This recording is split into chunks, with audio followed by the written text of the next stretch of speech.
This was really on script for SRG at least. We know that S2G, led by Sigibum, usually really doesn't go that much off meta, and he's sticking with the Bruno. But for Innocent, he's immediately showing us the Granger as early as the first game. So we'll see how this goes for both of these teams. Because if you were to ask me, looking at their draft as early as now, I think SRG were able to plan things out really well. They were able to set up a lot of gap closers in their lineup. And if ever they do be successful enough to overwhelm S2G with all those gap closers, Innocent from afar, he could just do all the free hits and he could just damage the members of S2G from afar. Absolutely, man. So much poke, really, with the Detonata, with the Rhapsody, the new changes here. And as a gold lane, we've actually had a lot of discussions on the Granger pick itself. You know, does it do better in the jungle? Does it do better in the gold lane? And I think most of us actually agree that it does do better in the gold lane. You get free farm, you get a lot of gold in the start, and it helps with the stacks. But Innocent, he actually goes for Purify. So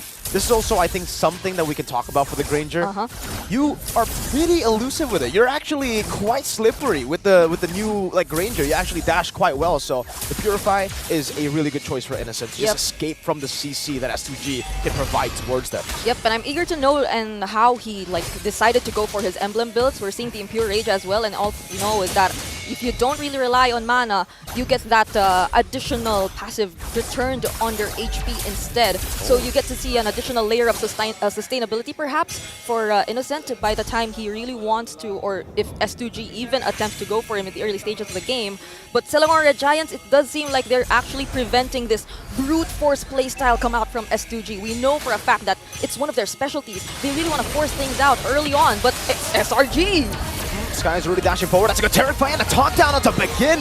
Kramm walks up with the Terrify as well. Oh, Kramm still able to get some damage down, but Begin still escapes with the Flicker. Great setup though for SRG. Stormie dives in the mid lane, gets the first blood under the tier 1, and that should be turtle number 1 for free. Seriously, he didn't let him go. They needed to get that pick off. So S2G, right now, they're absolutely unable to contest for this turtle. And we're expecting that this is more of a rotation we're seeing from their side. It's an XP lane, which is more active in the early stages. But pagu, he keeps to be the next target. And Stormie, though, he gets traded as well. That's an I'm offended over to Yums, too. I don't know about that trade now. Kramm's gonna be walking forward. Kazue dashes forward, gets the kill in. Kramm going with the Blaze round, gets frozen up, and gets CC down. SRG overextending after the turtle fight. And I think that's one thing you really need to consider if you are SRG, because early on, I wouldn't doubt that they were already taking hold of the lead. They couldn't even, or S2G couldn't even pay much attention to Innocent or the other lanes. Kramm, he could just freely rotate out of the XP lane and actively participate in the first few skirmishes we've seen. But this might actually backfire if they do not manage things well. S2G, if we were talking about SRG's ability to close the gap, S2G can't do the same. They have high mobility heroes, and speaking of closing gaps, that's the Flicker forced out for Kramm. Yep, already a big resource burnt out there. 50 seconds for the turtle, so they have that resource already burnt out. It's great to deny those crazy engages. Lunar walks up, gets the I'm offended. It's a bit more poke over to Kramm, who will just sustain back up on the Khalid. Here though for S2G, it really seems like early on, maybe they didn't have those ultimates to fight with, but turtle number 2 onwards, they should have these big ults that you were talking about. Yep. Bridge Glacier for Begin. There's also a risk that Stormie takes it though. He's in the bush, gets the I'm offended over to Lunar. Now also Raging Sandstorm, great flicker for Lunar. Skies walks in, Bridge Glacier will be able to stun him up. Skies brought back into the turret, poked down as well by Begin. And both teams will decide to disengage. 18 seconds for the turtle to spawn in the game. There's a team fight that happened once again right before this turtle that we were talking about. And S2G Esports, it seemed like they really were able to adjust on the fly. They're taking things a little bit more slow because they know that either way, the most important aspects of their lineup, it's not really being noticed here by SRG as of now. Really, Sigibum, he's just able to take his farm, and it might be this time that we see him also take part in the action. Good red treat from Kazue, good disengage from S2G. They know that SRG have a lot of CC, so they just go for the objective and bounce. Yep. Right now, though, this might be the point where S2G gradually focus on the things they want to build up on, which is really Sigibum, because at this point, if they really want to be more active in terms of the team fights and they really want to be more confident, then it might just be time that they really need to include their damage dealers. Because even though SRG, they've been really aggressive in the first few portions of the game, we saw how S2G is able to deny them of that. They're able to like interrupt these aggressive plays coming in from Selangor Giants whenever Lunar is part, whenever Begin uses a beautiful timing of the Frigid Glacier. So they really just need to complement it with enough damage and they get higher chances of turning things around. There's just so much stakes here, you know, at play in the Land of Dawn currently. SRG playing in their hometown, trying to complete that golden road for S2G, trying to prove the world wrong that them winning MTC was a fluke. I think a lot of people still have that in their minds, you know, thinking that Fetnar is the better team from Turkey. So far, they're going toe-to-toe against probably one of the world's best here, and it's all with, like you said, sigibum, getting the boom in him. Once he gets those item power spikes, it's going to be massive. This Bruno, there's a reason it was so heavily prioed in the in the wildcard, and all the way, I would say, even in ranked games, right? So easy to execute, and you can see the S2G at this point, they're really just stopping SRG's way to try to take turrets and snowball. I agree, because this is the usual kind of Bruno gameplay you really witness, right? But wait, before that, speaking of the Bruno, sigibum. Yep, this is all good for sigibum. He wants to go for those fights there. Has the Haas Claws, I believe. That's why he's able to sustain back up. And Turtle is going to be spawning up top. SRG tried to get Prio in the bottom lane, and now they're rotating. Yep, but Pagu, you know, this roamer for S2G, the moment he came in, he really brought a lot of changes to S2G in the way they play their games, in the way they really adjust and explore some new strategies. We know them to only stick for the 4 Protect 1 strategy before, but now we're seeing how they can really just adjust on the fly, but Begin! Passive already. Procced in, Begin will be able to flicker out, but again, big resource spent already. Kramm will have the flicker too. That's another from Innocent, just trying to read out some of the positions from S2G. Kramm heals back up. Now Lunar, though, he goes in once more!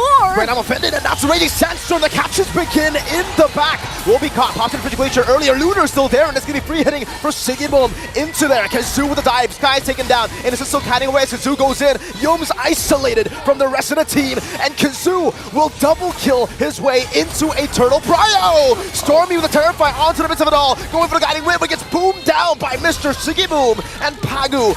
Innocent will be forced back on this Granger, and it's a win for S2G. You would think that would have already worked for the Selangor Red Giants, but S2G, Lunar decided to pick a fight at the exact same time. They also had the resources, they had proper counter engage. Yums was also there, he was able to zone out enough members here from S2G Esports, but they seemed like they were just prepared to take on the fight that sustained. You can actually feel it from S2G, and it's not just that, it seems like they're able to capitalize a lot more on their innate mobility.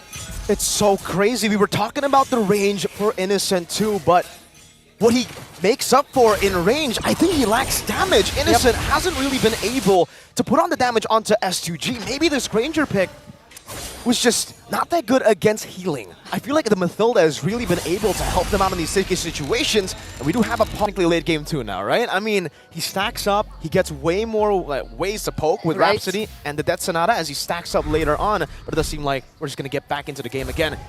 S2G are in the lead. SRG, do they have the late game power to actually play through these team fights? Yep, they have a lot of AoE, if it's just that. But then you really have to see some extra work come in here from Sekyss as well as Innocent. So would Sekyss be reliable enough to deal with those heroes from S2G, which may be a little bit more hard to reach? And could Innocent deal enough damage for those heroes from S2G who are within reach, who will be like covered here and, I don't know, being like in the front lines whenever there's a team fight that happens later on? Because as we're seeing it right now, SRG, they're still able to take the trades nonetheless, and maybe it's this point in time where Sekyss begins saying that, oh, maybe we should be a little bit more careful and look for the trades for the meantime. Yeah, that's the advantage that SRG definitely have with the Joy compared to the Studio, who's really, I would say, better than neutral objectives, but when it comes to split pushing, it's going to be tough for S2G to actually send people down below.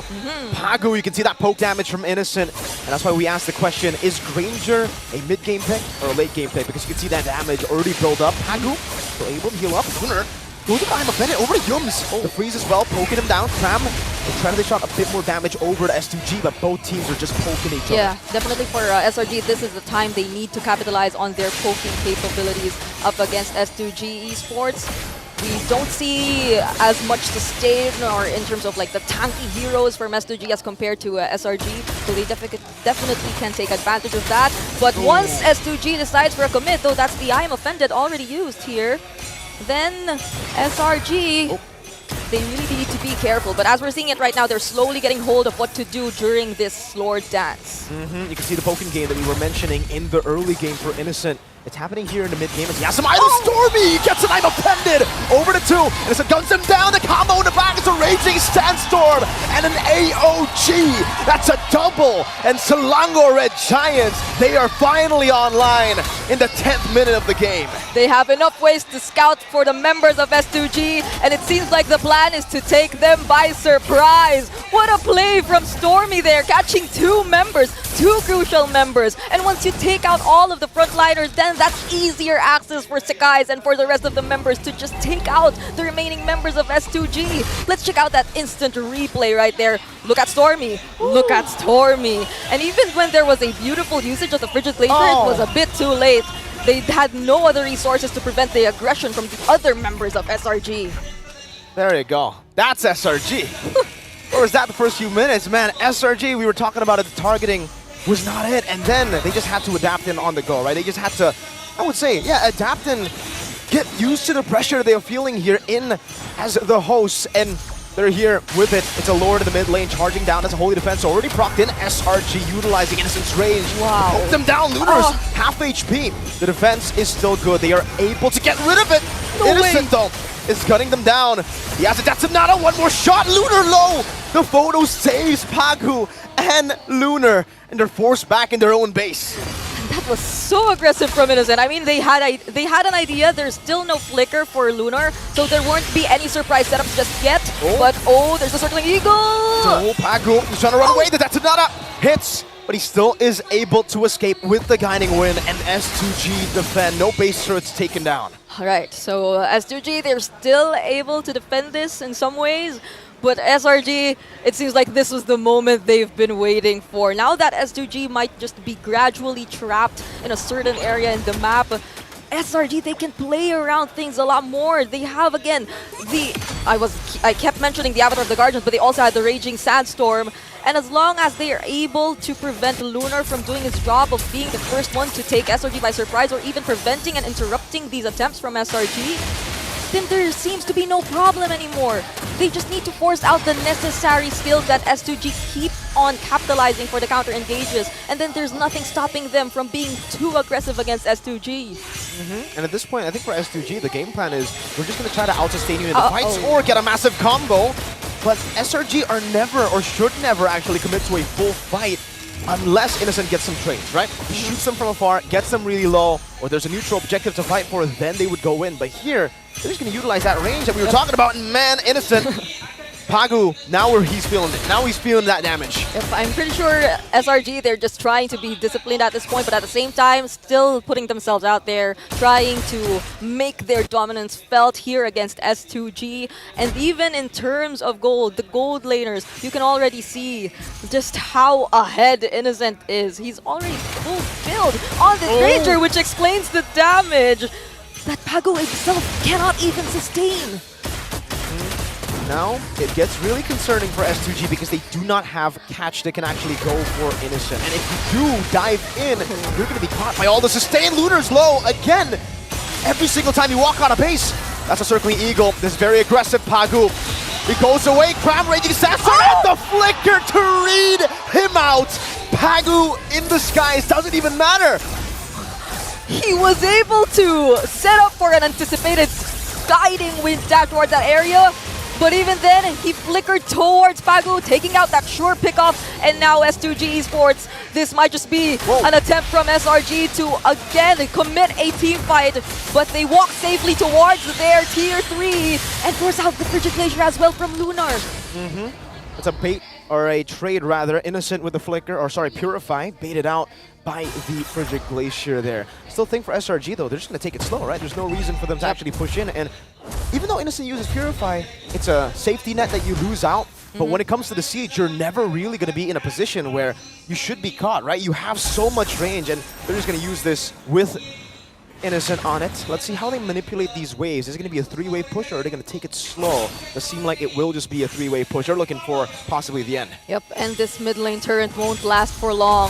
S2G Esports, they might have a difficulty trying to defend this. I don't know if they want to look for a play still, given this much of a gold lead in the hands of SRG. But they're only able to take out one inhibitor turret so far, and there are other waves coming in, but they will have time to defend these incoming waves from SRG. So it seems like even for SRG, they're not trying to force things just yet. They're actually quite scattered around the map, and they're probably waiting for more information regarding S2G. They do not want to force team fights in areas where S2G might have higher chances of turning things around, but Yumes uses the Avatar of the Guardians to get away, and oh no! Yeah, Sky's overextending, but it becomes a pretty good trade, in my opinion, right? Despite Sky's getting taken down, he did get a few hits there, and it's a base turret in the bottom lane, which is a far lane. There are no objectives for the next 30 seconds, so S2G getting the kill, trading it for a turret is actually worth it for SRG. Yep. They're now becoming a little more aggressive. They get out of their base, and Kazue might gradually be able to get hold of his buffs once again. But that doesn't mean that SRG will be backing out anytime soon. Kramm still shows himself out there. Oh, Kazue gets caught! That's a winner crown. Stormie gonna be caught in time offended too. Able to flicker out to safety as a Frigid Glacier gets placed down. Stormie! Boom down. Sigibum still doing some damage. Dodging away from the Detonata as Kazue dives in onto Yums. 40 seconds still. There are no objectives for S2G to take. So SRG losing out some of these members is still okay, unless they go for these turrets and siege it down. That's a tier 1, almost falling. Sigibum needs a few more shots in. Innocent can't walk up. Oh! If that was a crit, it could have been different. Innocent surviving just barely, will walk away. 27 seconds for the Lord. And it seems like they're gradually evening out the map. Mirko, this wasn't the scenario we've seen earlier. Even Kramm, he's being the recipient of the damage from Sigibum. And they take him out 13 seconds right before this next Lord, this level 2 Lord, this enhanced Lord. Or maybe we could wait, they could take the evolved Lord even. Now that's gonna hurt. SRG losing Skies, losing Stormie. It was all still in the time frame of the Lord not spawning yet. But losing Kramm, that's your main initiator. Sky's gonna be stunned up now as Pagu walks up. Sky's no more dashes. Once you get cancelled, it's gonna be tough. It's Sky's dying. Pagu gets the final hit as he fade away, takes the kill. And Kazue dealt with the Lord. Now he's occupying this bush. SRG, good read with Innocent popping into that Sonata. But now it's an enhanced Lord for S2G. Why did it feel like, even though SRG had the range, they really found it difficult to commit the team fights when S2G were being extra careful under their base. And now that they're outside, they're being more aggressive than ever. One another! I'm offended! And a Frigid Glacier too. Good disengage from Yums. Innocent still in the midst of it all. Popping a Death Sonata. Trying to poke them away, but up top, how low is it? That's a base turret. Taken down. S2G still have the Lord, by the way. That siege was only just the minions. They are slowly pushing the wave in the bottom lane, and the reason they can actually slowly build this way. Oh, Lunar goes in for the big play. Doesn't connect. Raging Sandstorm! A flank. Lunar caught in the midst of it all. Kazue zoning the back line away as Pagu is able to get the circuit eagle to actually peel for Sigibum, who's so free hitting. Kazue gets the unstoppable. The Frigid Glacier comes in. Sigibum going for the crits. Innocent still using that range, dashing away from the arrow. S2G wants to continue the siege. That was a beautiful attempt from Kramm, but S2G, they were prepared. Kazue blocking the other members of SRG from joining the team fight, and now they're still together with their Lord. They will be able to take out all the remaining inhibitor turrets, and could this be it for SRG? Oh, the snipe down from Kazue! Innocent forced back into the base! A massive